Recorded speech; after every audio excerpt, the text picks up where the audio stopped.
पुष्परी university से आज एक बहुत बड़ी दुखद खबर है कि जो आकांक्षा दुबे अब दुनिया में नहीं रही।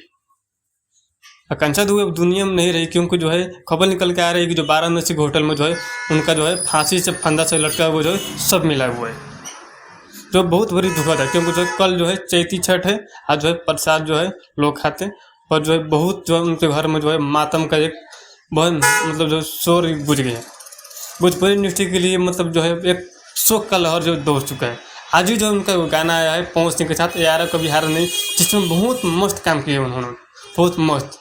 उनके फैन फॉलोवर इतनी थी मत पूछिए। अब भोजपुरी इंडस्ट्री में जो है उतनी खूबसूरत और उतनी टैलेंटेड एक्टर जो है एक्ट्रेस अब तक नहीं थी। पर जो पीछे कारण क्या है, जिस तरह आपको हमको जो अपडेट मिलते हैं हम आपको बताएंगे।